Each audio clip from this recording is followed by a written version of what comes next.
Bem-vindo a mais um episódio LD Podcast, um podcast de arquitetura e decoração.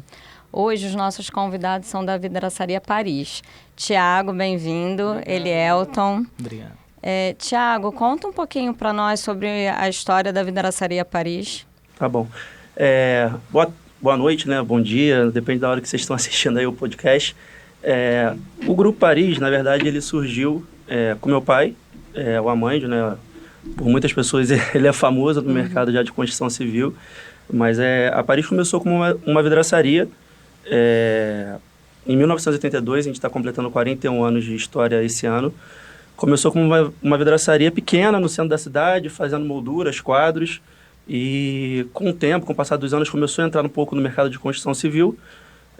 Se mudou primeiramente para São Cristóvão, num pequeno galpão ainda, para fornecimento ainda somente de vidro, para obras de prédios por todo o Brasil. A gente, na época, forneceu os aeroportos do Rio, Santos Dumont, o Galeão.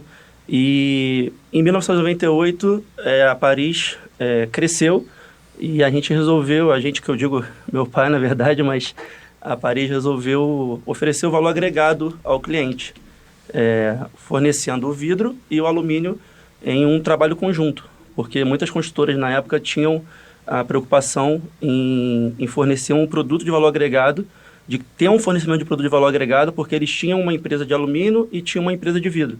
E, na maioria das vezes, uma não conversava com a outra, uma botava desculpa que a outra tinha atrasado um pouco o material, uma atrasava as medidas, outra atrasava a entrega. E aí, meu pai, numa visão futurista, eu acho que pensou nisso e começou a fornecer também a esquadria de alumínio. E aí, a gente já tinha uma gama de clientes que a gente atendia, e começamos a trazer técnicos de empresas que tinham fechado na época de alumínio. Montamos uma equipe forte que durou muitos anos dentro da nossa empresa e entramos de vez de cabeça no mercado de alumínio junto com o mercado de vidro. Então, de 98 até os anos aí de 2018, 2019, a Paris sempre foi focada na parte predial. Fizemos obras no Brasil inteiro, São Paulo, Salvador, Goiânia. Fizemos obras fora do Brasil, até o aeroporto de Santiago, no Chile, também a gente forneceu alumínio. O vidro não, mas o alumínio sim. Então, é isso. E aí há pouco tempo atrás, em pouco tempo que eu digo, mais ou menos uns 8, 9 anos, com o mercado de prédios dando uma desacelerada e também não colocando muito valor agregado nos produtos que estavam sendo fornecidos, a gente resolveu partir um pouco para o mercado de residencial alto padrão. E hoje, em resumo, para resumir bem resumidamente a nossa história, abrimos uma loja no Casa Shopping, que acho que até você fez uma visita para a gente outro dia. E estamos de cabeça aí nos dois mercados. A gente não saiu, o Grupo Paris não saiu do mercado predial. Hoje a gente está fazendo uma obra grande aqui no Rio de Janeiro, de 6 blocos. Acabamos de fechar mais 3, numa construtora de Minas Gerais, na Barra, e continuamos fazendo as casas de alto padrão, prédio, tudo junto, levando todo o valor agregado, todo o nosso know-how para o mercado de residência alto padrão também. Tiago, a empresa, ela é familiar, né? Sim, é uma empresa familiar. Hoje, quem trabalha da tua família na empresa? Quase todo mundo, né? Quase todo mundo. Meu pai, meu irmão cuida muito da parte administrativa também, mais técnica, rua, a parte jurídica também, porque ele é formado em Direito. Eu sou formado em Marketing, né? Então sou um pouco mais ligado à parte comercial também. Acaba que, quando você trabalha na empresa familiar, você acaba trabalhando em tudo um pouco, entendeu? Mas a gente minha mãe trabalha um pouco em outra área. Tua mãe também trabalha minha mãe trabalha, apesar de separar do meu pai, ainda trabalha lá na empresa, Caramba. ainda mais em outra área. Minha tia, a gente tenta manter o vínculo familiar. Teu pai que fez ou teu pai com o irmão dele? Não, meu pai sozinho. Assim, Meu pai chegou no Brasil com 17 anos, veio de Portugal. Trabalhou em bares, restaurantes, padarias. Nossa, que história legal, né? Então, português, não sei se é bem bar ou padaria, mas a gente tenta sempre falar que é padaria, que português trabalha em padaria. Mas aí ele decidiu começar a trabalhar no ramo de vidro. Ele trabalhou em outras vidraçarias que até hoje em dia são concorrentes nossas, concorrentes mais amigos. A gente sempre tenta manter uma harmonia entre o setor. E aí aprendeu um pouco do ofício e abriu a vidraçaria dele, uma pequena vidraçaria, fazendo quadros, molduras no centro, na Rua do Resende, no centro da cidade. E aí hoje a gente está instalado em Jacarepaguá com um galpões enormes de fabricação de vidro e tudo mais. E o que você acha que fez ele conseguir fazer esse império? Porque hoje a Grupo Paris é um império, né? Mais ou menos, mas cara, ele começou muito pequenininho, sim, né? Sim. Então... Eu acho que é a força de vontade de tentar vencer no país, né? Eu acho que ele veio sozinho pra cá, tinha um tio e uma tia só morando aqui no Brasil, e ele precisava trabalhar. Então, se ele não trabalhasse, ele ia ter que voltar para Portugal, e a situação lá, não lembro se foi na época da guerra lá, alguma coisa que teve algum problema. Então, ele ou vencia, e no Brasil ele tinha que ficar. Então, ele abriu a empresa de vidro e ao longo dos anos foi enxergando oportunidade dentro do mercado e para crescimento. Então, pô, isso resume até o que ele fez em 98, que eu não lembro de ter... Eu já vi empresas de alumínio que abriram vidraçaria. Isso aí é a coisa mais normal do mundo, mas eu não lembro assim de alguma empresa de vidro que tenha abrido uma serralheria de alumínio. Ah, legal, então foi porque o vidro, querendo ou não, é um processo que é uma commodity. Então, é um processo que você tem uma mesa de corte, lapidação. Se você já vier com vidro pronto, já ou laminado, ou comum em chapa já das fábricas de vidro. E acaba que muitas serralherias, por conta de ter que encaixilhar o vidro dentro da esquadria de alumínio, abrem vidraçarias, mas é muito... Eu não lembro, assim, tipo, eu também sou novo, mas posso estar errado, mas eu acho que no Rio de Janeiro, assim, é muito difícil você ter visto uma vidraçaria que abriu uma serralheria, né? Entendi. Agora, você falou um pouco que vocês faziam grandes obras, né, como aeroporto, acho que você fez o CEO da Barra. Fizemos. Aquele lá em Botafogo. O Morisco, na Belardo Bueno, Shopping Metropolitano... Enfim, aqui na Barra, praticamente Península, onde que a gente mora, 80% do Península, dos prédios do Península, ou levaram vidro ou alumínio nosso, ou os dois. Então, a gente era uma empresa muito focada na parte predial, entendeu? E aí vocês migraram por causa da crise imobiliária? Então, não foi muito a crise, né? Eu acho que pós-Olimpíada e antes das Olimpíadas, o Rio de Janeiro cresceu muito na parte de prédios comerciais, né, verticais comerciais. E a gente tinha se especializado muito nessa área de prédios comerciais, de fachada unitizada, fachada estica, aqueles prédios com vidros refletivos gigantes. A gente comprou maquinário para isso, compramos guindastes, arame de instalação para poder se especializar nessa área. E aí esse mercado decaiu muito, porque a quantidade de sala comercial no Rio de Janeiro, vagas, ela está muito grande, entendeu? Então, a gente viu que o mercado que ainda existia no Rio, e um pouco no Brasil ainda, eram os prédios residenciais. E a gente não via algumas construtoras trabalhando com produtos de valor agregado. Então, a Paris tinha se especializado, a gente investiu em maquinário de centro de usinagem, centro automático, eu mostrei o vídeo na sua visita lá, que fazem todas as usinagens dos alumínios automaticamente, isso a gente joga no computador, os cortes automáticos. Então, a gente tinha um parque produtivo muito grande, com uma qualidade, com uma tecnologia agregada ao parque produtivo muito grande. E o mercado do Rio pediu o fornecimento de esquadrias muito simples. Então, acabava que o nosso custo era muito mais alto para se manter, para competir com outras empresas que concorriam com a gente, que não tinham o valor agregado que a gente tinha. E aí a gente começou a enxergar no mercado residencial de alto padrão, aí a gente começou fazendo um pouco casa de amigos, e foi vendo que aquele mercado pedia materiais melhores, pedia esquadrias melhores, com produtos melhores, com vidros com coeficiente energético. Então, a gente começou a enxergar aquele mercado como um mercado para a gente também. Então, a gente não saiu do mercado de prédio, a gente continuou fazendo, mas em menor quantidade do que a gente fazia antes, e começou a focar o nosso esforço produtivo para residenciais de alto padrão. Fizemos coberturas, fizemos casas, mas o foco mesmo da Paris é entregar grandes vãos com esquadrias minimalistas, com esquadrias de alto padrão. E a gente se especializou e ao mesmo tempo, para encerrar um pouco como a gente entrou nesse mercado residencial, a gente foi atrás dos nossos fornecedores e foi buscar o que tinha de melhor nos produtos deles. Porque acaba que os fornecedores produzem muita coisa para para prédios. E, às vezes, os prédios, como a construtora pensa em vender aquele apartamento, ela bota o que tem que botar ali para entregar. Quando você faz a casa de alto padrão, o cara que está te contratando é quem vai morar na casa. O cara já sabe que ele quer o melhor.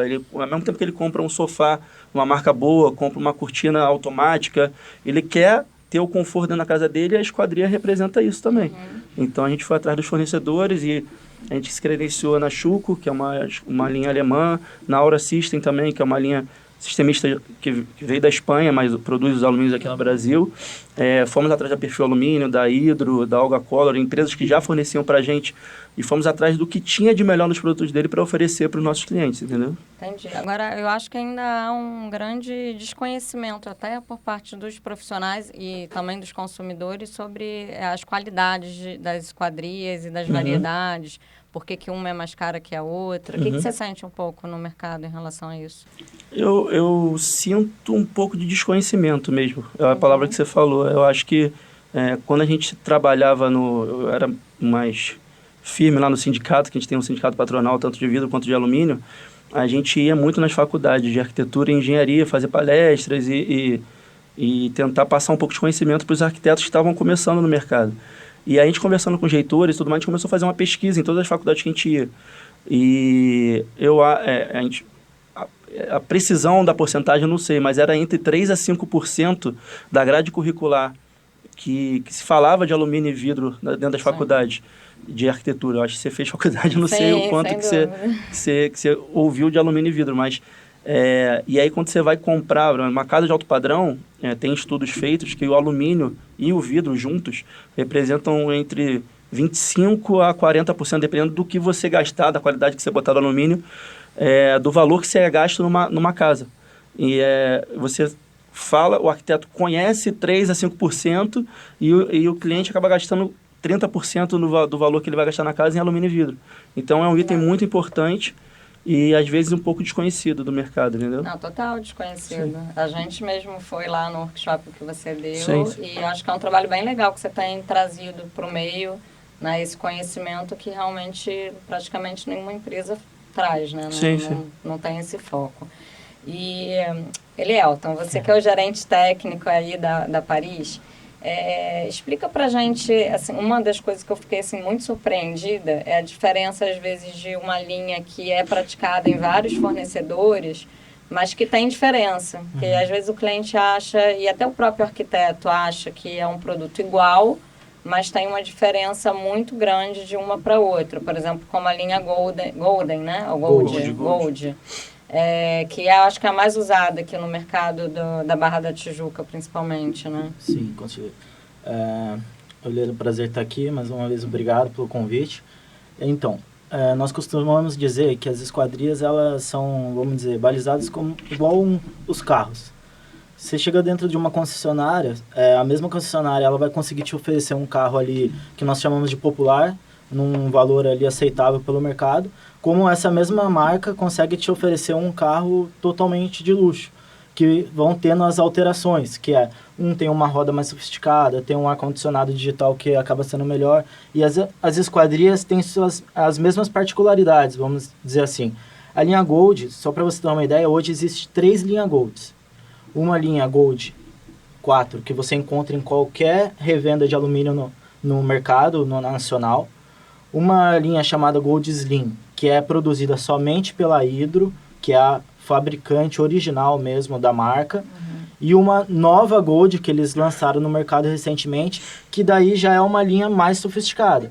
Só que quando você fala Gold, as pessoas costumam muito dizer nessa linha mais simples, que é onde você encontra em qualquer locais. O que acontece? Com o passar dos anos, as normas vêm sempre sendo atualizadas. Essa linha Gold mais simples, ela não adequa mais aos requisitos mínimos. O que são os requisitos mínimos? Por exemplo, em dormitórios, tem uma regra de decibéis acústico, que é o quê? É a esquadria acompanhada do vidro, ela tem que reter um decibel mínimo para que você consiga dormir tranquilamente. E todo esse estudo ele é feito dependendo da avenida que está situado a residência ou o prédio que seja, o teor de acústica que tem externo, para o quanto que ele ultrapassa para o lado de dentro.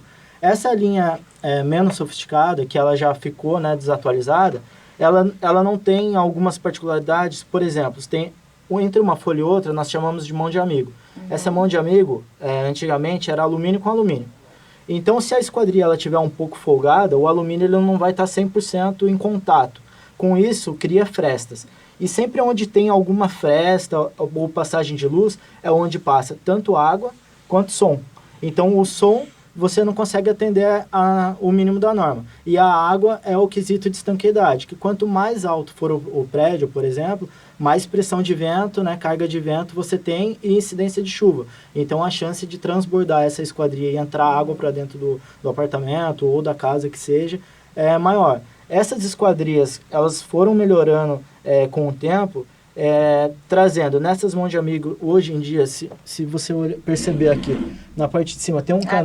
Aqui assim, pra gente conseguir. Tem esse canal, que ele é colocado uma borracha de fora a fora, quando vem outra, com uma outra borracha ele encaixa, então você consegue uma vedação completamente entre borrachas, que daí você, mesmo que fique ali só um leve contato, a borracha ela já inibe passar qualquer tipo de vento, de água, e uma vez que não passa vento, não passa esse som. Os acessórios hoje em dia, os sistemas de rolamentos, antigamente eram rolamentos únicos, não eram blindados, que a gente costuma dizer, de alumínio normal. Aqui no Rio de Janeiro, que tem uma incidência muito grande de maresia, esses rolamentos simples, em pouquíssimo tempo, eles já começam a danificar e daí já tem que começar a fazer os reparos. Hoje, o Grupo Paris ele dá uma garantia que é acompanhada da garantia da FEAL, da Construção Civil, que é de 5 anos das esquadrias, e 3 anos para acessórios. As esquadrias são 5 e acessórios são 3. O que é essa garantia?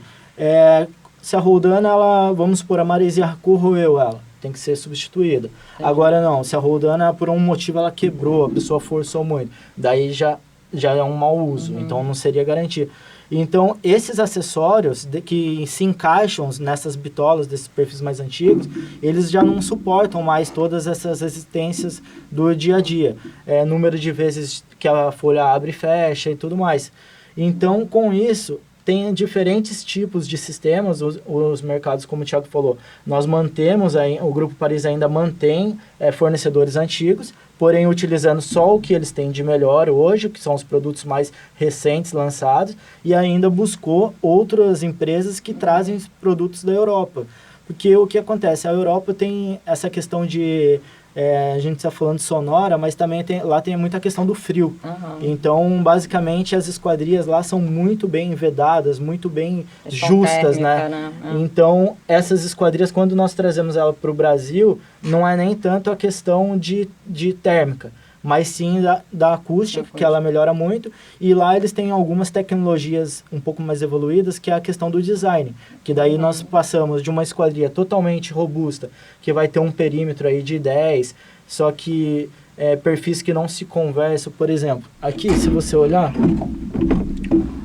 nós temos um perímetro mais largo e o centro mais esbelto. Isso é uma esquadria que ela é bem mais robusta, aqui tem 5 centímetros, enquanto uma esquadria de mercado ela tem 2,5 ou 3 centímetros.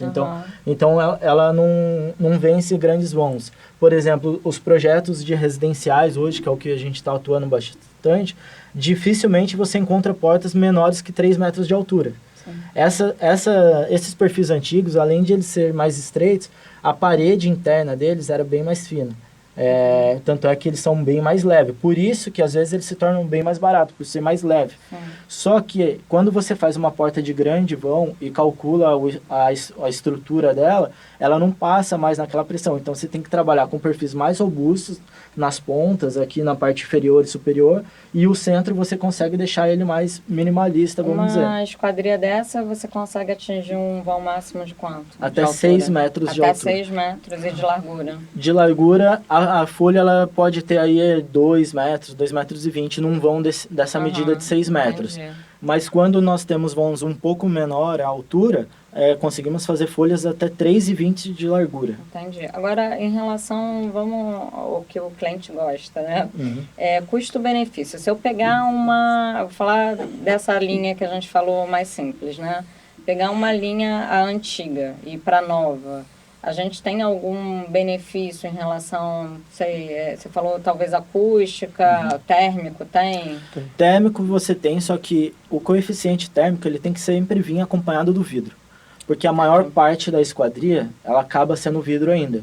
Então não adianta, por exemplo, eu ter uma esquadria como essa daqui, que ela tem essas duas separações, que é chamadas de thermobreak, que daí o que o thermobreak ele faz? Quando o sol ele bate do lado de fora, essas partículas, você vê que o alumínio ele não está interligado. Então ele faz que o calor ele meio que dissipe e a temperatura que você tem do lado de fora, ela não vai chegar para o lado de dentro. Mas essa é em qual linha? Essa é numa linha de um sistemista que trouxe da Europa, da Espanha. Entendi. O que acontece? Só que se eu utilizar uma esquadria com thermobreak, que ela é para térmica e acústica, e utilizar um vidro comum, o calor ele vai ser barrado no perfil, mas ele vai passar pelo vidro. Então, por isso que daí eu tenho que utilizar esse vidro duplo, que é o que nós chamamos de insulado. O que é o vidro duplo? Ele tem um vidro laminado pelo lado externo, um espaçamento de ar e outro vidro laminado pelo lado interno. Esse vidro, ele é praticamente obrigatório na Europa. Só que lá... Mas aqui para calor isso também serve. Isso, exatamente. Lá eles utilizam pelo fato do frio e aqui no Brasil ele pode ser utilizado pela questão do calor. E qual é o percentual que ele filtra? Ele, por exemplo, falando do Rio de Janeiro, se ele tiver 40 graus fora e você tiver com o seu ar de 17 do lado de dentro, 16, o 40 ele vai passar no máximo ele vai passar uns 5 graus para dentro. Então o 16 ele jogaria para 20, 22. E um vidro comum? Um vidro comum ele passaria praticamente 100% do calor. Entendi. Você pode ver que às vezes você está em prédios comerciais, que é aqueles prédios só de vidros, normalmente aquele vidro é só um vidro laminado de 10 milímetros ou até mesmo 8, dependendo do tamanho dos vidros. Quando você chega próximo da fachada, você vê que está muito quente ali por perto. Então, quando são salas, normalmente essas salas é bem complicado durante o dia. Ele tem absorção de calor também. Eles têm, dentro da produção, na camada do vidro, vocês têm coeficientes que são de absorção, de entrada de luz, de passagem de luz, de reflexão. Então, os vidros, quando tem um pouco de reflexão, você tem a reflexão externa, que aí o sol bate, você reflete, e aí tem a absorção interna do vidro também. É o quanto o vidro retém dentro dele, que aí você vai encostar no vidro, ele vai estar quente. Só que ele não vai passar tanto calor para o ambiente interno. Entendi. Então, é tipo esse aqui que você falou, esse aqui que eu falei. Esse aqui a gente está usando muito ele, é um vidro semi-refletivo, nas escadas de alto padrão. A gente oferece para o cliente por quê? O cara vai lá, ele vai até os donos são amigos nossos, vai na Artefato, compra um sofá lá, dos melhores deles, caro, é uma marca muito boa, gasta uma grana lá. Aí ele bota um vidro incolor na esquadria dele porque o serralheiro dele não ofereceu, ou não quis oferecer e não se preocupou. Aí o cara vai ter que botar uma cortina, uma proteção de luz, uma tela solar para poder na hora e ficar usando a casa sempre fechada, porque esse sofá dele vai perder a cor em 3 meses, 4 meses. O piso dele, principalmente piso de madeira, que é muito usado nos quartos das casas, o vidro refletivo ele tem a proteção de 99% dos raios UV, que é o que faz perder a cor dos móveis, a cor do piso. E fora isso, é o que o Leoton falou dessa questão do ar-condicionado, da passagem de calor, comparado ao vidro incolor, ele segura 2 vezes mais o calor do que o vidro incolor, que passa para o ambiente interno. Então, você falou um pouco de percentual. Dentro do percentual do vidro, que dentro do valor da esquadria é um menor percentual, que o alumínio, acessório, de instalação é mais caro do que o vidro, você aumenta entre 20% a 30% em determinadas obras. Se for uma obra de grande porte, você consegue até uma porcentagem menor por conta do volume. Isso em termos de trocar por esse vidro. Trocar por esse vidro do incolor para o vidro. Esse sistema, acredito que dobre o preço. O insulado praticamente dobra o preço. Você tem o dobro mas de no material. insulado você tem uma... mas dobra o preço na porcentagem do vidro. Do vidro só. E não do valor da obra. Porque toda a composição... Esse sistema aqui também, né? Esse sistema, ele costuma ser 15% só mais caro do que o outro. Entendi. Então, não vai chegar a dobrar 100% o valor do contrato, vamos dizer assim. Então, na média, nós costumamos dizer que esse sistema com vidro duplo e alumínio thermobreak, ele fica em torno de 40% mais caro do que um sistema convencional. Falando comparando esse sistema sofisticado com o mesmo sistema sofisticado. E não comparando com um sistema de mercado. porque esse sistema mais robusto, com perfis maiores para fazer grandes vãos, é difícil a gente comparar. Em valores a gente consegue ter um número, mas o ideal seria nem comparar, porque uma vez que isso aqui faz uma porta de 5 metros de altura, o outro sistema não faz. Então, não basta eu dizer que isso aqui seria o dobro do preço, sendo que o outro não poderia estar vendendo. Tá comparando produtos totalmente exatamente. diferentes. Então, né? às vezes acaba o que a gente costuma dizer, muitos orçamentos, às vezes o cliente liga pra gente, nossa, eu queria fechar com vocês pela amizade, que a gente já se conhece há bastante tempo, pela história de vocês e tudo mais, mas o preço de vocês está muito distante. Daí, às vezes, a gente tem uma intimidade maior com o cliente e fala, tem como você tirar todos os preços, mostrar pra gente o que estão te oferecendo? Daí, muitas vezes, quando acontece isso, dificilmente nós não fechamos a obra. Por quê? Quando o cliente mostra pra gente o descritivo, a gente mostra para ele todas as diferenças. Aconteceu de clientes, por exemplo, falar o seguinte, não, mas aqui é uma área menos nobre, eu não me importo de ter esse produto inferior. Aqui não, você tem razão, vou pagar um pouco mais nessa parte aqui. Então, chega ali num custo-benefício, numa média, que agrada o cliente, os ambientes nobres, que são dormitórios, sala e tudo mais, ele consegue ter uma coisa melhor e chega no meio termo. E é o que a gente costuma dizer, o nosso maior trabalho hoje é passar essas informações e conseguir ter acesso à arquitetura mesmo, ou até mesmo o cliente final, para poder explicar para ele o porquê que o nosso preço, às vezes, chegou ali um pouco mais alto. Porque não é simplesmente o preço, né?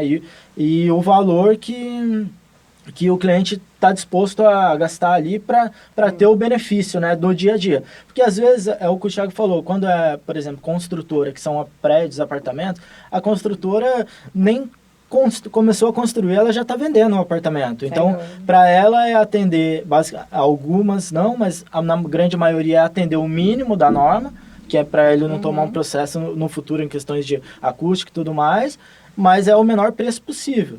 Já quando é uma casa, é totalmente diferente. O cliente está disposto a morar lá por bons anos, se não for toda a vida. Então, e morar com segurança, se ele se sentir, né, vamos dizer, acolhido ali no fato que, isso aqui vai fazer total diferença para mim, para minha família no dia a dia, ele vai estar disposto, porque nós estamos falando de contratos de valores bem significativos no valor da obra. Então, o cliente ele consegue entender, porque é o que a gente costuma dizer. Por exemplo, nosso orçamento, assim, com um bom produto, ele começa ali a partir de 20% do contrato. Só que hoje em dia, a maioria das casas tem, por exemplo, fechamento de brises, né, com pintura amadeirada, que nós vamos falar um pouco depois, que nada mais é que duplicar as esquadrias. Existia um vão, já existia uma esquadria, eu coloco outra esquadria na frente da esquadria de vidro. Então, eu estou dobrando. Por isso que, quando o Thiago falou no início, que de 20 pode chegar a 40. Por quê? Porque se eu tiver brisa em todos os vãos, eu dobrei a quantidade de portas e janelas da residência. Que o nosso maior trabalho, pegando um pouco o que o Elielto falou antes, é desconstruir um pouco dos orçamentos dos nossos concorrentes, mas não é desconstruir que é bater, falar mal, isso a gente não faz, a gente tenta mostrar para o cliente que o que está sendo orçado para ele, de repente não é o que ele está esperando para a casa dele, porque o cara está construindo uma casa com grande condomínio, na maioria das vezes na Barra, na Zona Sul, de altíssimo padrão, uma casa que dentro da casa você tem um piso nobre, você tem móveis nobres, você tem a melhor TV, tudo de mais tecnológico, automação, tudo automatizado por voz, por controle. E na esquadria ele não pode ter um produto que vá botar em risco a vida do filho dele, a integridade física mesmo dele. Isso é o mais importante pra gente. Eu acho que o conforto térmico, beleza, o cara ele pode querer ter ou não. Acústico, eu não ligo, o condomínio é muito vazio, não tem barulho, eu não vou fazer festa do lado de dentro, não tem problema nenhum pela acústica. Mas eu acho que o que é mais importante é prevalecer ao conforto e à segurança da família dele. Em falar em segurança, explica um pouquinho pra gente desse vidro laminado que você estava me falando no início. As suas esquadrias têm essa película? A película que na verdade, todo vidro que sai da Paris, praticamente, vamos supor, 95%, sai laminado. Nós temos uma laminadora dentro da nossa empresa, no Rio de Janeiro é a única que tem, a única laminadora do Rio de Janeiro. Se tem um vidro laminado no Rio, ou veio de São Paulo, ou de outro estado, ou foi laminado pela gente. O vidro laminado são 2 vidros comuns, que são aquele vidro... Os vidros eles se separam em alguns modelos, né? Você tem o vidro monolítico, que é o comum, que é o que vem da fábrica de vidro em chapa e a gente corta. Você tem o vidro temperado, que nada mais é que pegar esse vidro monolítico, passar por um processo de têmpera, que é aquele vidro que você usa em boxe, que quando você quebra, ele quebra fragmentado, para até não machucar, mas a gente sabe que na maioria das vezes machuca. E tem o vidro laminado, que é o que a gente produz, que nada mais é que pegar 2 vidros comuns e botar uma película de PVB, que é esse material aqui que a gente está mostrando, no meio dele.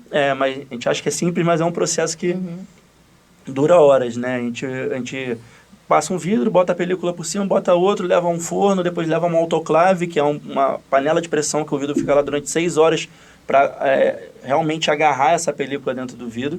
E esse vidro aqui nada mais é que o para-brisa de carro. É aquele vidro que bater uma pedrinha, ele vai rachar, vai ficar lá rachado, o vidro de fachada de prédio comercial. Esse é o vidro laminado. Em todas as nossas esquadrias, a gente bota o vidro laminado. Por quê? Por conta de segurança.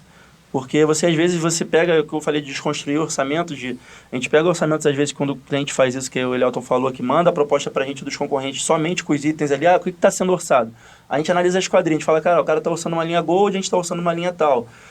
Você, com a linha Gold, você não vai ter mais isso, com a nossa você tem. Mas eu acho que o mais importante que a gente pega, muitas das vezes, nos orçamentos de alguns concorrentes, é a falta de segurança no vidro. Porque você pega esquadrias, às vezes, de 3 metros de altura, 3,50, eu já peguei de 6 metros.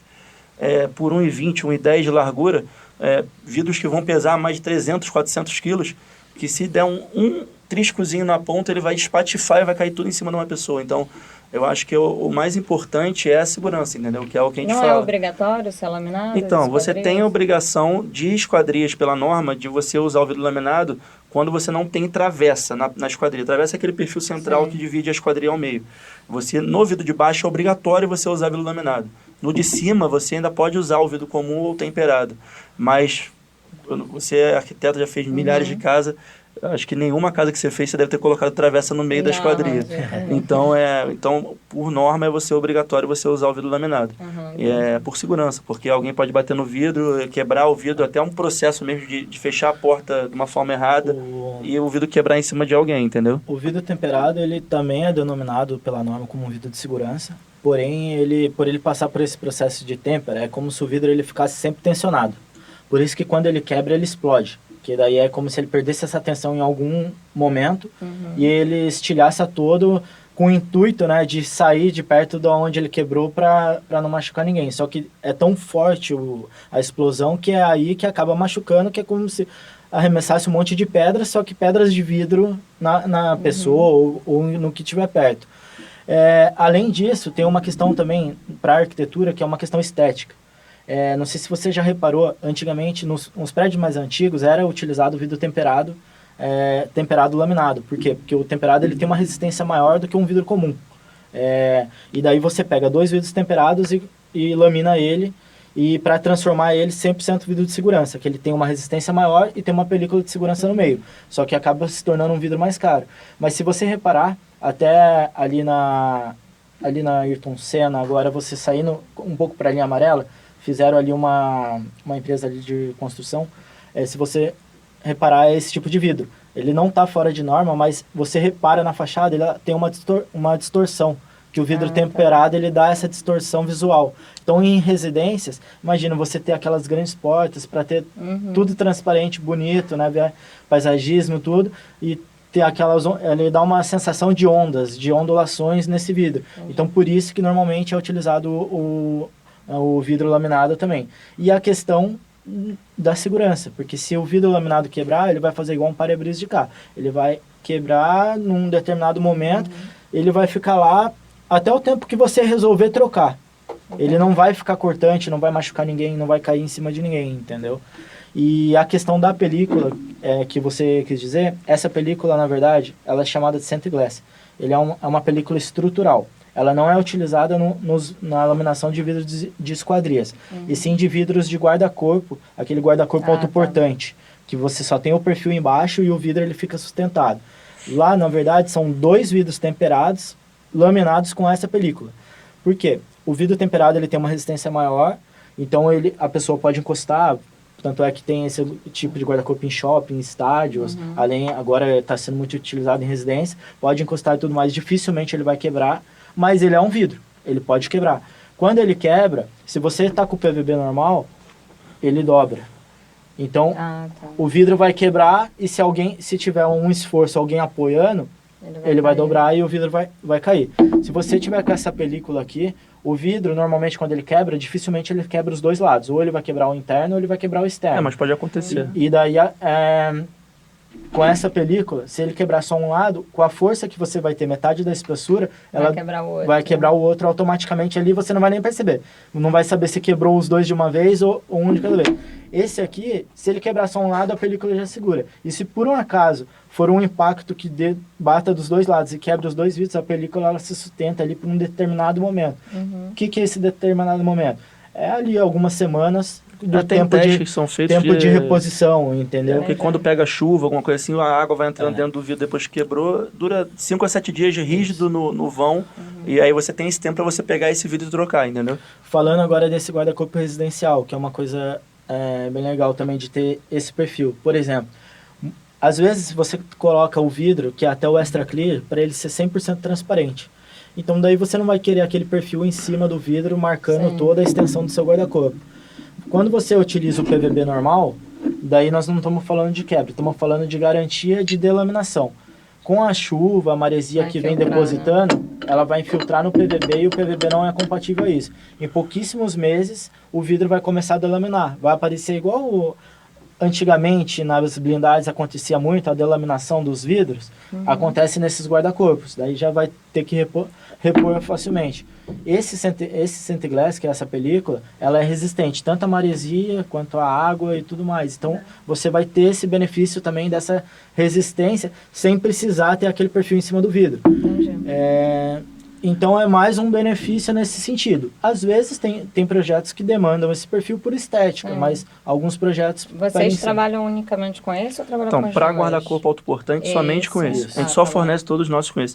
O que o Elton quis falar da absorção, porque o PVB, ele é um material que ele absorve muita água, ele é absorsivo. Então, se você deixar com a ponta vulnerável, ele com a chuva vai absorvendo. E a maioria das chuvas que a gente tem hoje em dia são chuvas ácidas. Então, com o tempo, como é um material químico, vai denegrindo, começa a ter a delaminação do vidro. Que você conhece muito em blindagem e tudo mais. Com o Centiglass, não. O Centiglass você tem 5 anos de garantia do vidro. Você pode deixar ele ao tempo sem proteção em cima, que ele não vai delaminar. Entendeu? Agora, uma outra questão é porque também tem fornecedor que usa espessura de vidro diferente, às vezes mais fino para economizar. Na verdade, o que acontece? A Sebras, que é uma das maiores empresas que produzem vidro, no site deles, eles têm até um aplicativo que ele te auxilia, você vai abastecendo de informações, de medidas, localização e tudo mais, de quais seria a espessura adequada para aquele determinado vão. Então, o que acontece? Hoje, como nós fazemos muitas obras, muitos orçamentos, a gente já tem meio que um padrão de utilização, que às vezes ele até está um pouco mais dimensionado do que no limite, que nós não gostamos de trabalhar muito ali próximo do limite. O que acontece?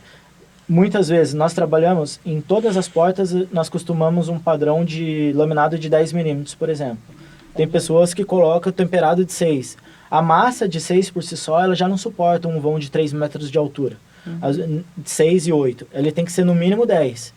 Então, tem essas questões que, às vezes, é o que a gente encontra também nesses orçamentos. Às vezes, o concorrente ele até está com o vidro laminado, só que ele está com um vidro laminado menos espesso do que ele deveria para aquele determinado vão.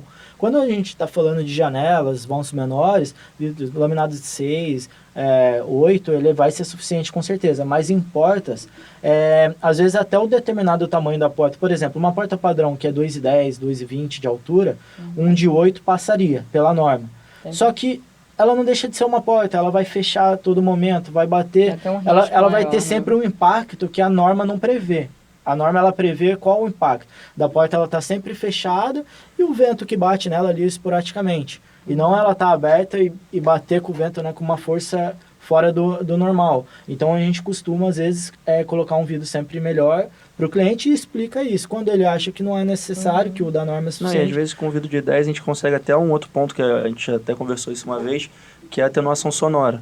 Quando você trabalha quando você lamina um vidro, você pega 2 vidros de espessuras ou iguais ou diferentes. Quando você trabalha com vidro de 10, você pode laminar um vidro de 5 milímetros com outro vidro de 5 milímetros. Mas a gente tenta sempre laminar um de 6 milímetros com um de 4. Por quê? Para a gente conseguir uma atenuação sonora melhor.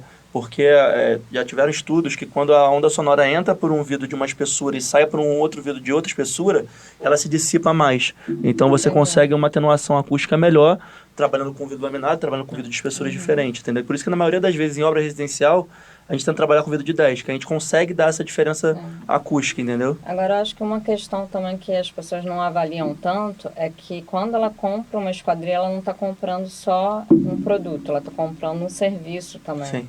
Né? E a esquadria é um gargalo grande na obra, né? O que você acha que a Paris tem de diferencial em atendimento, que é até uma coisa que a gente conversou, em atendimento, em serviço? Você até me explicou a questão das meias esquadrias, que tem empresa que trabalha com outro tipo de acabamento. Eu acho que a gente, partindo do processo fabril, que é o que você falou agora da meia esquadria, só da gente fabricar nossas esquadrias em centros de usinagem, em centros de corte automático, a precisão do material, o acabamento fica muito mais bonito, entendeu? Você tem a qualidade, fora isso também, a gente sempre tenta prevalecer linhas melhores e fornecedores melhores de esquadrias para oferecer para os clientes. E aí, quando você falou de mão de obra, a Paris, isso é um ponto forte nosso, e até na parte predial, que é onde demanda uma mão de obra de número maior, a gente sempre contrata nossos funcionários. Eles são sempre contratados, treinados. A gente não trabalha muito pouco com empreiteiros, mas se trabalhar com empreiteiros, são empreiteiros que já trabalharam dentro da nossa empresa. Então, a gente tem um treinamento constante com nossos funcionários. A gente brinca até que agora que a gente entrou no mercado residencial, quando a gente está fazendo prédio, a nossa qualidade de instalação até se aprimorou, porque o mercado residencial... então o que já era bom, assim, desculpa, né? Mas o que já era bom já está se aperfeiçoando mais, então a gente se preocupa com detalhes que às vezes fazendo obras em prédios, pelo mercado não se preocupar, a gente não se preocupava, hoje em dia a gente se preocupa, então, porque os arquitetos sempre têm um olho, chama de olho de águia, né? O pessoal olha com muito mais atenção de detalhes. Tem então até uma questão interessante sobre isso que ele falou, eu faço, eu ajudo nessa parte tanto comercial técnica, né, quanto ali esse gerenciamento técnico também, dando um auxílio tanto para a fábrica, para quem está na rua também precisando de alguma informação, porque como eu sou de São Paulo, eu vim de uma empresa lá que era um sistemista, que era um fabricante da matéria-prima. Então eu tenho alguns contatos, alguns acessos mais diretos do que, por exemplo, o meu gerente da fábrica vai conseguir, a informação vem mais rápido para mim, então ele vem... Eu sou a ponte, basicamente. Ele passa para mim a demanda ou a dificuldade. Se eu não conseguir ali resolver, eu consigo buscar ali quem consiga mais rápido a informação. E esses dias, no prédio ali, nós montamos um apartamento modelo para validação, estava 100% validado, mas o meu pessoal não validou. Daí eu fui ver por quê. Porque na mão de amigo, que a gente costuma dizer, tinha um desalinhamento de 2 milímetros. E por que a construtora validou e o meu pessoal não? Porque agora... desses anos para cá, esse mesmo pessoal que está ali é os que estão nas casas também.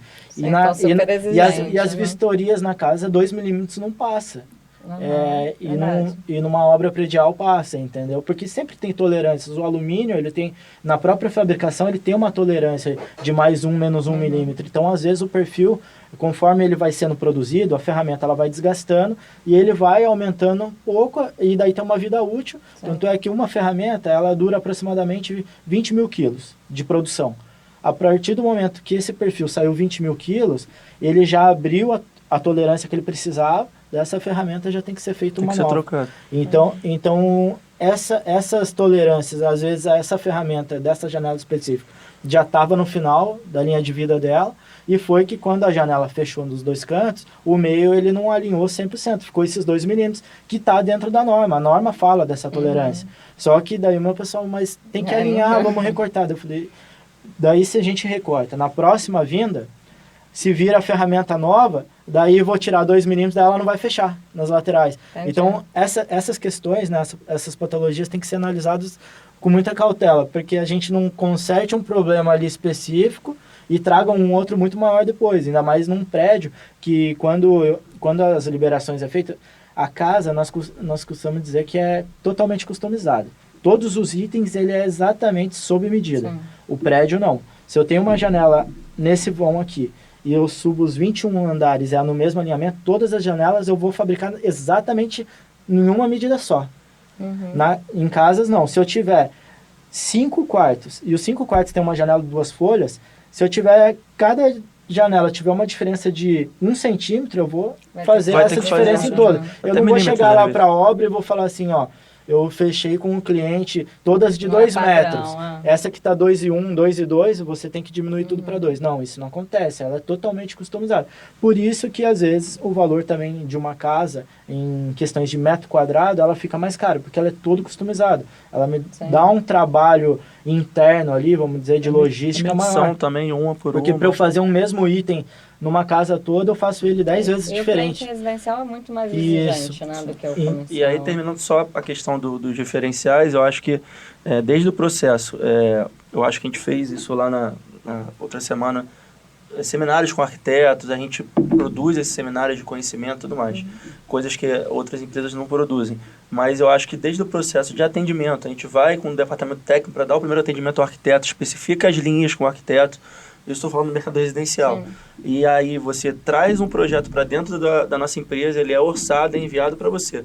Depois que é fechado, a gente marca uma reunião técnica. Então vai alguém do departamento técnico, ou ele ou algum outro técnico nosso que a Paris também tem isso. A gente não terceiriza também, que tem muitas empresas que terceirizam.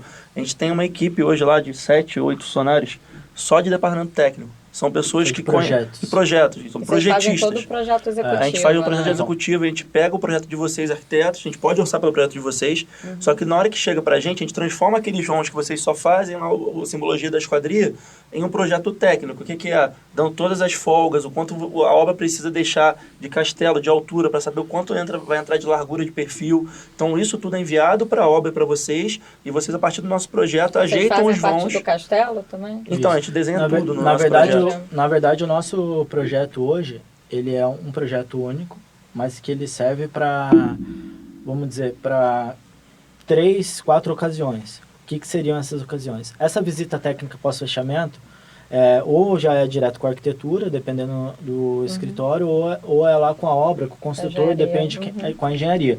Daí lá, a gente pega todas as premissas. Essas portas, o trilho vai ser embutido, essa não vai ter o desnível, essas janelas vai ter o requadro de granito, não, vai ter granito só na parte de baixo. E nós levamos essas informações para dentro do Paris, fazemos todos os projetos de acordo com o que vai ser executado na obra. Com todas as espessuras de parede que existe na obra, todas as pedras com dimensões que existem na obra e tudo mais. Esse projeto ele serve para quê? Ele serve para eu mandar para vocês verem como que vai ficar, quais são as dimensões dos perfis, porque já aconteceu, por exemplo, às vezes a gente fechar direto com o cliente, chegou na reunião técnica, daí o cliente fala, agora resolve lá com a Leila, agora é a arquitetura que resolve. Quando eu chego com a Leila, ela fala, não, esse perfil desse tamanho não dá. Sim. Daí é onde vai surgindo, às vezes, algumas alterações do que está fechado, mas sem perder a qualidade e chegar ali no meio termo. Mas daí é onde a arquitetura, a construtora, ela valida todas as dimensões e esse projeto vai servir para a construtora deixar todos os nichos necessários, os castelos, igual você falou, necessário. Então, serve para validação da arquitetura, serve para execução da construtora. O meu departamento técnico serve para ele se resguardar de tudo que ele comprou, que não pode faltar nada do que está no projeto, como também não pode, a gente tem um controle que também não pode sobrar muita coisa do que está ali. Serve para mim a fábrica produzir o material, porque hoje a nossa fábrica desce uma lista de corte. A lista de corte nada mais é que todos os códigos de perfis é a medida que ele tem que ser cortado. Mas o meu cortador, ele não corta um perfil se ele não tiver o projeto na mão dele. Porque ele confere todas as medidas que desceram para ele perante o projeto, que é onde está todas as formas, para ter certeza. Porque depois que ele cortar, Se cortar menor, perdeu. E o projetista podia falar que, eu tinha mandado a segunda lista, para não gerar confusão. Então, ele sempre desce o processo todo, que são o projeto executivo mais a lista de código. E depois, a quarta etapa é o quê? Esse projeto vai para o meu encarregado de instalação, onde ele distribui na equipe dele, e a equipe tem que instalar exatamente do jeito que está no projeto. O que é exatamente? Normalmente tem a folga. Na folga tem uma espessura de cálcio que tem que estar de cada lado da esquadria para fazer a vedação. A vedação só de silicone? Não, tem uma cantoneira ou tem um alisar. A esquadria, ela está faceando pelo lado de dentro, ela está no meio de vão, ela está faceando pelo lado de fora.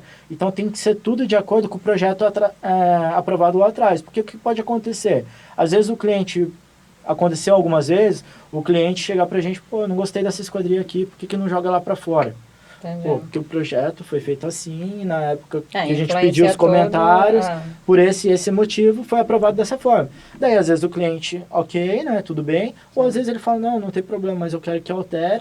A gente vê, daí é a questão do bom senso, né? e ali da tratativa. A é importante também por conta do... Tem o cortineiro que vai entrar atrás. Isso. Aí você já pediu, o arquiteto já sabendo que tem um cortineiro, já pediu para a esquadria ser faceada para a face externa.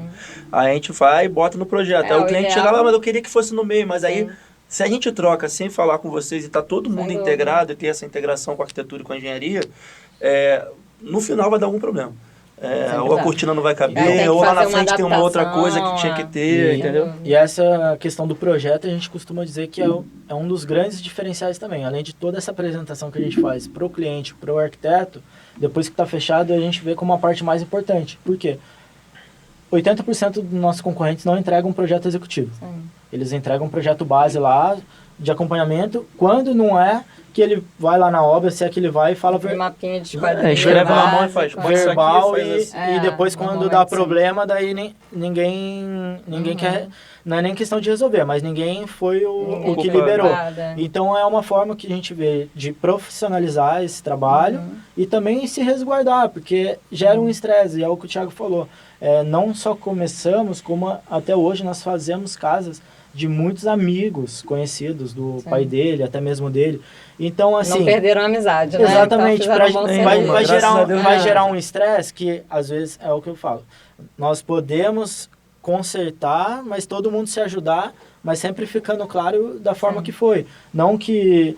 Porque é o que a gente costuma dizer, se não tiver problema na obra, não é obra, né? Porque sempre acontece. Com certeza. Mas sempre que a gente puder, assim, evitar, e ainda mais não repeti-los, é sempre o ideal. Então é isso que a gente procura. Agora falando um pouquinho dessa parte aqui de alumínio, outro dia vocês estavam me contando sobre a diferença entre esse acabamento e aquele outro que é a sublimação. Sim, né? sim.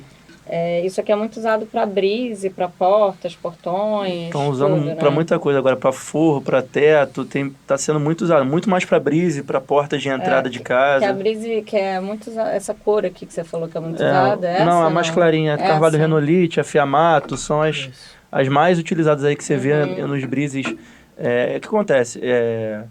A pintura madeira, ela vou botar uns 6, 7 anos para cá, ela evoluiu muito, até de qualidade, mas também está caindo muito no gosto dos arquitetos. Porque cada vez mais, por conta do processo até produtivo desse fornecedor, que até a EasyColor, que é um super parceiro nosso, ele é um processo diferenciado, ele é um processo de pó sobre pó. Ele leva uma camada de cor no fundo, e depois o que faz você sentir, obviamente quem está assistindo não vai, mas você vê que tem esse veio, esse brilho, essa textura como se fosse da madeira mesmo. É um processo de pó sobre pó, que ele é aplicado um pó para dar esse veio. Então, quando você conseguir uma mais naturalidade, mais perfeição na pintura, eu acho que os arquitetos começaram a gostar um pouco mais.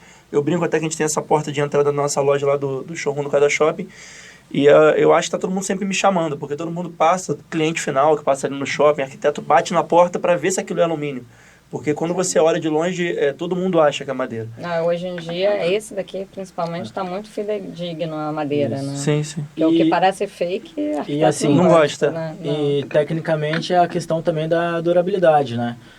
Claro, no alumínio você tem, acaba ficando um valor agregado um pouco maior, mas em compensação, se você distribuir aí em 3 anos, 4 anos, ele já paga toda essa diferença, pelo fato de manutenção. A madeira hoje, se você, dependendo da região que ela tiver instalado, ou o lado que ela estiver ali, da incidência do sol, em menos de 6 meses você já vai ter que fazer uma manutenção de pintura. E outra questão, normalmente os brises ou eles são articulados, né, que é o camarão que a gente costuma dizer, ou eles são de correr. Então tem as ferragens. As ferragens, nós trabalhamos sempre com ferragens de alumínio ou inox, que elas são mais resistentes, não são ferragens de ferro. Resistente que eu digo de durabilidade, e nem sempre assim de carga de peso. Já nos brises de madeira, alguns deles ainda utilizam ferragens de ferro. Por quê? Porque a madeira ela é maciça. Então ele fica muito pesado, um brise. Nós, por exemplo... E no dia a dia até é mais difícil de... Nós temos folhas aí de brise, às vezes, de uma casa que nós fizemos na Barra, tem 4,5 metros de largura o brise por 3 metros de altura. Para você movimentar aquela folha de correr de madeira maciça, é muito pesada. De alumínio você está empurrando levemente. Acho que quase todas as casas hoje estão partindo para essa solução. Mas tá partindo... Cara, a gente foi numa casa agora, essa semana passada, no Malibu, que é um condomínio de altíssimo padrão aqui na Barra. Até a construtora é parceira nossa, tinham feito a casa há muitos anos atrás, uns 5, 6 anos atrás, e o cliente na época quis a madeira por conta de parecer, por ser madeira mesmo, não queria nada parecido com madeira. Aí eles chamaram a gente, fizemos uma proposta para eles para trocar todos os brises de madeira da casa agora por brise de alumínio. Por quê? Cara, a gente chegou na casa do cara, tem madeira que já está estourada, que já arrebentou por conta do calor, do tempo, das ações climáticas, entendeu? E essa dilatação é onde também ela começa a atrapalhar o funcionamento. Por exemplo, tinha uma porta lá de 3 folhas que só funcionava uma. Entendi. Porque ela meio que expandiu, né? Que a madeira acaba acontecendo isso com umidade e tudo mais. E ela não se move mais no vão. Então o cliente está totalmente insatisfeito. Ele ainda acabou ficando, né, mais anos, mas com certeza na próxima casa dele, se ele for comprar ou for construir, ele com certeza ele não vai repetir isso. Particularmente, eu não gosto de usar nada que imita. Mas nesse caso, eu prefiro muito mais usar o alumínio, realmente. Primeiro que realmente hoje vocês conseguiram chegar muito próximo, né? E segundo que a manutenção e a isso que é o principal, que a gente conversa com o cliente. A primeira coisa que o cara pergunta pra gente quando chega na loja, assim, fala, e o preço? A diferença de preço se eu botar madeira? Eu falei, se você for olhar só o preço que eu vou te passar, que o cara vai te passar agora, é um pouco mais caro. Mas se você for pensar, aí que eu falo pra ele, eu brinco até, eu falo assim, orça agora, antes de fechar, o quanto ele vai te cobrar pra fazer manutenção e de quanto tempo tem que fazer. Aí você soma esse valor, o tempo que você pretende morar na casa, vamos supor que são 10 anos, 5 anos, não sei. E multiplica, você vai ver que você pagando isso agora, você vai estar pagando um pouco mais caro, mas você vai ter muito menos dor de cabeça ao longo da vida. Porque eu acho que quando você mora na tua casa, você não quer ter dor de cabeça. Então, com certeza. Então, corre risco até de acontecer que nem está acontecendo com esse cliente.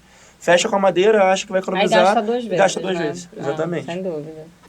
Tiago, tem mais algum assunto? A gente já está chegando no fim aqui do nosso podcast. Tem mais algum assunto que você queria abordar, que você acha fundamental? Eu acho que técnico não, mas eu acho que é mais passar um recado pro setor, né, de arquitetura, que assim como vocês foram lá, e eu acho que foi muito legal, que foi uma iniciativa de vocês, do Dário, que trabalha com vocês, de buscar o conhecimento a respeito de coisas melhores em alumínio para poder passar para o cliente de vocês, falar que nós estamos abertos a passar esse conhecimento para vocês e à disposição para qualquer escritório de arquitetura que queira fazer o mesmo que vocês fizeram, e também para os clientes finais, que eu acho que o teu podcast vai alcançar muita gente influente, seus clientes, e eu acho que é um recado importante que às vezes o que você economiza, às vezes você gasta muito num carro, você gasta muito num sofá, você gasta muito em qualquer outro item para sua casa ou para o seu bem-estar, a esquadria tem a capacidade de proporcionar um bem-estar para você. Então, um bem-estar, segurança, a longo prazo. E além de tudo isso, se você parar para pensar, até tem cliente que para e fala, eu não quero gastar agora porque eu vou vender a casa daqui a 3 anos. Você pode usar isso como argumento de venda para sua casa. Então, você tem um valor agregado dentro da sua casa, você botar uma esquadria boa, jogador de futebol, o cara quer fazer uma festa na casa dele, trava a esquadria, não tem problema com o vizinho. Então, em outros fatores também, você mora numa rua movimentada, você tem um barulho, você tem bares na frente.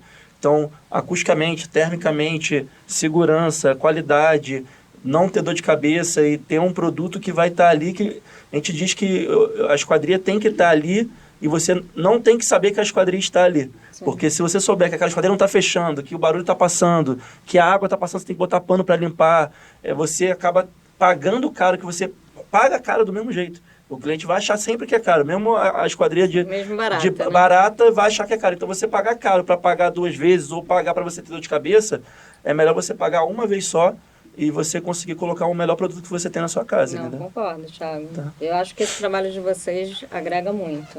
Espero que outros profissionais procurem, porque realmente é um item que a gente não entende muito sim, ainda, sim. Né? E Elielton, você tem algum recado para dar para o pessoal? Acho que basicamente o Thiago resumiu mesmo. Essa questão da a gente conseguir sempre tentar pulverizar o quanto mais a informação, né? Que é o que a gente costuma dizer. Nós não vamos ganhar todas as obras, até porque a Paris qualquer outra empresa nunca conseguiria fazer todas as obras do Brasil, do Rio de Janeiro, que seja. Mas se a gente conseguir pelo menos que os clientes consigam entender um pouco mais e mesmo não fechando com a gente, colocando coisas melhores, com o tempo o mercado ele vai se melhorando e vai nivelando cada vez mais. Eu acho que até faço uma provocação em cima do que o Léo falou, né? Acho que a gente não é culpa dos arquitetos e dos clientes só, eu acho que é um pouco de culpa também do nosso mercado. Eu acho que às vezes vocês só compram o que te oferecem, você não tem obrigação de saber o que tem de melhor. Vocês buscam conhecimento, isso é legal, isso é importante, mas eu acho que os nossos concorrentes tinham que se nivelar um pouco mais para cima do que para baixo, entendeu? Porque vocês são arquitetos de alto padrão, tem clientes de altíssimo padrão, que às vezes a gente chega numa casa do cara, que eu sei que o cara tem capacidade de ter uma coisa boa e tem um produto muito ruim na casa dele. Então, ele não sabe que é ruim, ele sente o barulho passando, ele às vezes acorda de noite, nem sabe que passou um caminhão na frente mas ele acordou por conta daquele caminhão, mas ele não sabe que o que fez ele acordar foi a esquadria. Então, eu acho que é uma provocação até para os nossos concorrentes, até no mercado, eu te digo a nível Brasil, aperfeiçoar, tentar mostrar e tentar vender o que tem de melhor no mercado. A ideia até, inclusive, do LD Podcast foi trazer um pouquinho de conhecimento de cada item da obra, justamente por essa defasagem que a gente realmente não tem. Se a gente não se movimentar para buscar, ninguém está trazendo para a gente. Exato. Então, eu acho que isso é importante. E eu acho que é importante também para o profissional tentar buscar, entender, melhorar. E não só em preço, né? Sim, acho que preço está distante de ser tudo, né? É aquilo que eu falei anteriormente, né? Não é o preço e sim o valor, né? Porque quando você consegue que o cliente dê valor naquilo, até na arquitetura acontece muito isso, né? Às vezes ali tem empresas ali de decoração mesmo que tem itens semelhantes, mas às vezes você consegue trazer para o seu cliente por mais que ele olhe e veja, pareça igual, você consegue mostrar para ele o valor do negócio. Todos os itens, isso. Então a esquadria é apenas mais um item de toda essa gama da arquitetura, né? Então, exatamente. E parabenizar você pela iniciativa aí do podcast, de todas as iniciativas que você está tendo aí. E agradecer o convite também de você ter chamado a gente, se preocupado em passar isso para a galera. Não, agradecer a vocês, porque aquele dia que eu fui na loja de vocês, realmente eu fiquei encantada e falei, não, tem que trazer para o podcast, porque eu acho que é um conhecimento que agrega quem quer construir, né? Quem está procurando construir e está buscando informações, agrega ao profissional também, a mim também, porque esse bate-papo é sempre um aprendizado. Agradecer vocês aí por terem aceitado vir aqui hoje, tá bom? Prazer. Então, gente, a gente vai encerrando o LD Podcast por aqui. Toda quinta-feira a gente tem um novo episódio. Vou deixar aqui o @ da Paris. @grupo.paris. @grupo.paris. E vocês podem ativar o sininho com as notificações para serem avisados de todos os novos episódios que a gente vai estar lançando aqui. Obrigada.